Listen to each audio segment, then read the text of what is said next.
തീർച്ചയായും ഈ ജില്ലാ രൂപീകരണത്തിലടക്കം രാഷ്ട്രീയ പാർട്ടികളെ സംബന്ധിച്ചിടത്തോളം അവരുടെ വോട്ട് ബാങ്ക് പ്രധാനപ്പെട്ടതാണ്.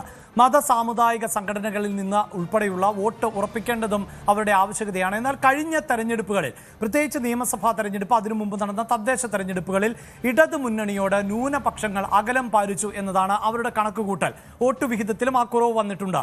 ഇപ്പോഴിതാ മുസ്ലിം മത ന്യൂനപക്ഷങ്ങളെ അടക്കം ചേർത്ത് നിർത്താനുള്ള ശ്രമം CPM സജീവമാക്കിയിരിക്കുകയാണ്. അതിനവർ ആയുധമാക്കുന്ന വിഷയങ്ങളിൽ ഒന്ന് വഖഫ് ബോർഡുമായി ബന്ധപ്പെട്ടാണ്. അമുസ്ലിങ്ങളെ ഉൾപ്പെടുത്തിക്കൊണ്ട് വേണം വഖഫ് ബോർഡ് രൂപീകരിക്കാൻ എന്ന കേന്ദ്ര സർക്കാരിൻ്റെ പുതിയ ചട്ടത്തെയാണ് അവർ ആയുധമാക്കുന്നത്. ഇപ്പോൾ സർക്കാർ ഉൾപ്പെടെ RSSന്റെ ചട്ടുകമായി മാറിയിരിക്കുന്നു എന്ന നിലയിലുള്ള പ്രതികരണമാണ് കഴിഞ്ഞ ദിവസം പ്രതിപക്ഷ നേതാവ് പിണറായി വിജയന്റെ ഭാഗത്ത് നിന്ന് ഉൾപ്പെടെ ഉണ്ടായിട്ടുള്ളത്. അതിൽ നിന്ന് തന്നെ ന്യൂനപക്ഷ വിഭാഗങ്ങളെ ചേർത്ത് നിർത്താനുള്ള തന്ത്രങ്ങൾ രൂപപ്പെടുത്തുകയാണ് ഇടതുപക്ഷമെന്ന് വ്യക്തമാവുകയാണ്. CV അനുമോദാണ് ഇപ്പോൾ വിവരങ്ങളുമായി ചേർന്ന് നിൽക്കുന്നത്. അനുമോദ, അകന്നുപോയ ന്യൂനപക്ഷങ്ങളെ എങ്ങനെയും ചേർത്ത് നിർത്തുക എന്നതാണല്ലോ ലക്ഷ്യം. അതിൻ്റെ പല ആയുധങ്ങൾ ആവനാഴിയിലുണ്ടാകും. അതിലൊന്നായി വഖഫ് ബോർഡിനെയും മാറ്റുകയാണല്ലോ CPIM.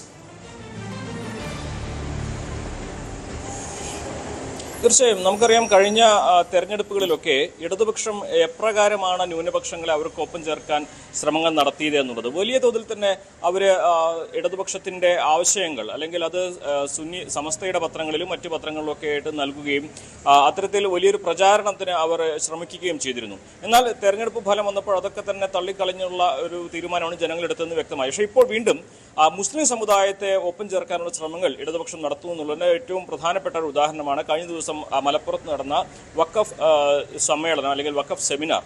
നമുക്കറിയാം, ഇടതുപക്ഷത്തിന്റെ പ്രധാന വിലയിരുത്തൽ ന്യൂനപക്ഷങ്ങളുടെ വോട്ടുകൾ അവർക്ക് മലപ്പുറത്ത് കിട്ടിയിട്ടില്ല അല്ലെങ്കിൽ മലബാർ മേഖലയിൽ കിട്ടിയിട്ടില്ല എന്നുള്ളതാണ് പരാജയത്തിന് വഴിവെച്ചതെന്നൊരു വിലയിരുത്തൽ അവരുടെ ഭാഗത്തുനിന്നുണ്ടായിട്ടുണ്ട്. അപ്പോൾ ആ ന്യൂനപക്ഷങ്ങളെ തിരിച്ചു പിടിക്കുവാൻ അവർക്ക് സംരക്ഷണം നൽകുന്നത്, അവർക്ക് സുരക്ഷ നൽകുന്നത് CPM മാത്രമാണെന്ന് സന്ദേശം നൽകുവാനുള്ള ശ്രമങ്ങൾ ഇടതുപക്ഷം തുടങ്ങിക്കഴിഞ്ഞിട്ടുണ്ട്.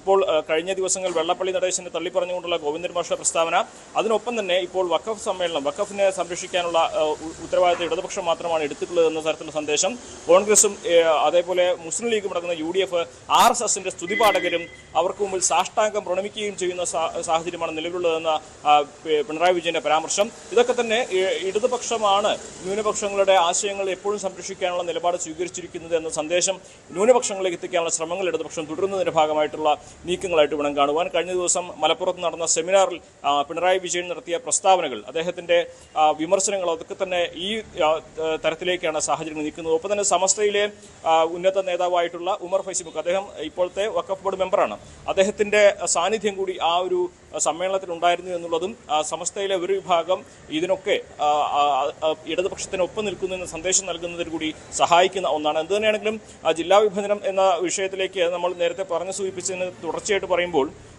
ഈ ഒരു മുസ്ലിം മത വിഭാഗങ്ങളുടെ വോട്ടുകൾ അത് മറ്റൊരു തരത്തിലും നഷ്ടമാകാതിരിക്കാൻ മുൻപ് കഴിഞ്ഞ തെരഞ്ഞെടുപ്പുകളിൽ എങ്ങനെയാണോ ഇടതുപക്ഷത്തിന് അനുകൂലമായിരുന്നത് അത് തിരിച്ചു പിടിക്കാനുള്ള ശ്രമങ്ങളുടെ ഭാഗമായിട്ട് തന്നെയാണ് ഇടതുപക്ഷത്തിന്റെ നീക്കങ്ങൾ. അതിനെ ഏറ്റവും പ്രധാനപ്പെട്ട ഒരു ചട്ടുകമായിട്ട് അല്ലെങ്കിൽ ഒരു ഉപകരണമായിട്ട് വഖഫ് വിഷയം അവർ ഉപയോഗിക്കുന്നു എന്നുള്ളതാണ് പ്രധാനപ്പെട്ട ഒരു കാര്യം.